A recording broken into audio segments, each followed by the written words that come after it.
ఇర్మియా గ్రంథం 32వ అధ్యాయం 42వ వచనాన్ని ధ్యానం చేసుకుందాం. నేను వారిని గురించి చెప్పిన మేలంతటిని వారి మీదకి రప్పింపబోచున్నాను. నేను అంటే దేవుడైన ప్రభు చెప్పాడు. వారికి మేలు చేస్తాను అని చెప్పాడు. దేవుడు మీ పట్ల ఎన్నో మేలు చేస్తాను వాగ్దానం చేశాడు కదా బైబిల్లో. ఆ మేలంతటిని మీ మీదకి రప్పింపబోచున్నాడని నమ్మి విశ్వాసంతో ప్రార్థించండి. మాట ఇచ్చి నెరవేర్చే దేవుడు ఆయన. 146వ కీర్తన 6-7 వచనాల్లో ఆయనకు అసాధ్యమైందంటూ ఏది లేదని ఇర్మియా గ్రంథం 32:27 వచనం మాట్లాడుతుంది. ఆ దేవుడిచ్చిన వాగ్దానాలు పట్టుకొని ప్రార్థిస్తున్న నీ జీవితంలో కూడా అన్నీ సాధ్యమవుతాయి ఎప్పుడంటే నువ్వు విశ్వసించి నమ్మి ప్రార్థించినప్పుడు. విశ్వాస సహితమైన ప్రార్థన ఆ రోగిని స్వస్థపరచును అని, విశ్వాస సహితమైన ప్రార్థన ఆశ్చర్యకార్యాలు జరిగిస్తుందని. వట్టి ప్రార్థన వేరు, విశ్వాసంతో కలిసిన ప్రార్థన వేరు. ఎవరైనా మీ ఇంటికి వచ్చినప్పుడు అతిథులు కానీ మీరెక్కడికైనా అతిథిగా వెళ్ళినప్పుడు వారు వట్టన్నం మాత్రమే మీ ప్లేట్లో పెట్టి చక్కగా భోంచేయండి బ్రదర్, భోంచేయండి అమ్మా అంటే మీకేమనిపిస్తుంది? చల్లగా హాయిగా అనిపిస్తుందా? అగ్నిపర్వతం పగిలినట్టు అనిపిస్తుంది. దేవుడు అంటాడు, ఒట్టి మాటలు నేను ఇవ్వట్లేదు నీకు. ఆయన ఒట్టి మాటలు ఇచ్చేవాడు కాదు. ఆయన మాట పలికితే అది ఖచ్చితంగా నెరవేర్చే దేవుడు ఆయన. వేసవి కాలంలో పొలాల వెంట వెళ్తున్నప్పుడు పొలాలన్నీ ఎండిపోయి ఉంటాయి, ఎక్కడ పచ్చదనం అంటూ కనిపించదు. కానీ దేవుడు తన వర్షాన్ని పంపించినప్పుడు వర్షం వచ్చి అలా పడిపోట్ల ఎండిపోయిన ఆ ప్రాంతం అంతా పొలాలని పచ్చగా మొక్కలు మొలిసేలాగా ఎంతో సహకరిస్తున్నాయి. పచ్చగా నీ జీవితం చిగురించే రోజు రాబోతుంది. ఈ వాగ్దానాలు ఊరికే వచ్చి వెళ్ళిపోయేవి కావు. నీవు విశ్వాసంతో నమ్మి ప్రార్థించగలిగితే దేవుని వాక్యం అనే వాగ్దానాలు మీ వద్దకు వస్తున్నాయి.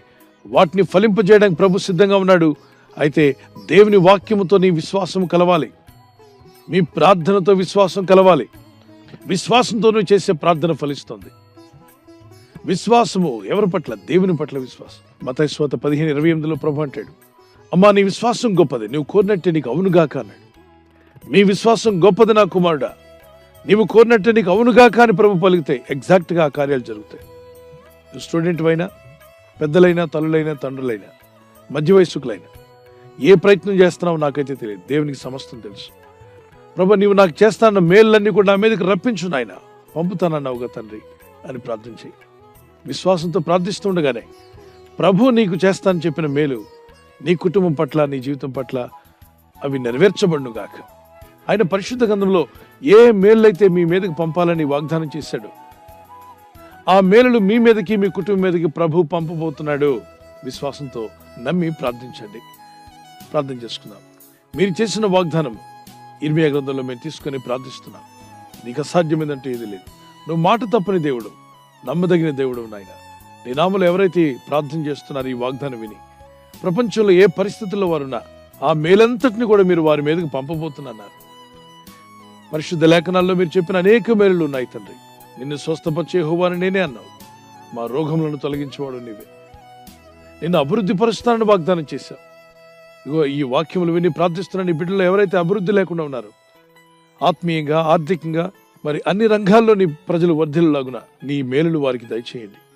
వారి పిల్లలకు ఉపదేశం చేస్తానని వాగ్దానం చేశాం. మా పిల్లలకు మీరే ఉపదేశకులుగా ఉండి ఏ మార్గం ఎంచుకోవాలో, ఎలాంటి సబ్జెక్టులు ఎంచుకోవాలో, ఏ విధంగా చదివి సాధించాలో ఆ జ్ఞానాన్ని వారికి దయచేయండి. వారి బిడ్డల వివాహాల విషయాల్లో, యవనస్తులైతే వారి యొక్క భవిష్యత్తు విషయంలో కూడా, అది ఉద్యోగమైన, వివాహమైన, గర్భఫలమైన, విదేశాలు వెళ్ళి పనిచేసుకోవాలనుకున్న వారైనా, స్వదేశంలో పనిచేస్తున్న వారైనా, నీ ప్రజలు ఫలించాలని ఆశిస్తూ ఉన్నారు తండ్రి. మీరు ఏ మేలైతే పంపిస్తానని వాగ్దానం చేశారో ఆ మేలంతటిని మా మీదకు పంపబోతున్నందుకు స్తోత్రాలు చెల్లిస్తున్నారు. వారి ఉద్యోగము, ప్రమోషన్, ట్రాన్స్ఫర్ విషయంలో కూడా మేలులు కలుగునుగాక. సాతాను బంధకాల్లో కానీ, వ్యాధి రోగ బలహీనతల్లో కానీ, ఆర్థిక ఇబ్బందుల్లో కానీ, శత్రువుల వల్ల కానీ, బంధకాల్లో, ఇబ్బందుల్లో, భయంతో ఉన్న వారికి విడుదల ప్రకటిస్తున్నాను. యేసు నామములో విడుదల వచ్చునుగాక. మా ఆత్మీయ యాత్రలో అనుదినము నీ కృపను, నీ దయను తలంచుకుంటూ నిన్ను స్తుతిస్తూ జీవించే కృపను మాకు దయచేయండి. మీ రెక్కల చోటున మమ్మల్ని కాచి కాపాడారు, ఇక ముందు కూడా మమ్మల్ని కాపాడబోతున్నారు. ఈ రాత్రి నెమ్మదితో పండుకొని సురక్షితంగా కాపాడబడినట్లుగా నీ అగ్ని కంచి వేసి మమ్మల్ని కాపాడండి. మీ చిత్తములో కొనసాగే కృప మా అందరికీ దయచేయమని యేసుక్రీస్తు ప్రశస్త నామములో వీరందరికీ చక్కని నిద్ర దయచేసి తెల్లవారు లేచి కృపను మాకిమ్మని క్రీస్తు నామములో అడిగి వేడుకుంటున్నామా పరలోక తండ్రి. ఆమేన్. God bless you. ఈ వాగ్దానం మీతోనే కాకుండా అనేకులకు షేర్ చేయడం మర్చిపోవద్దు. అలాగే ఈ యొక్క ఛానల్ సబ్స్క్రైబ్ చేసి ఇతరులతో కూడా చెప్పి సబ్స్క్రైబ్ చేయించండి. Good night. God bless you.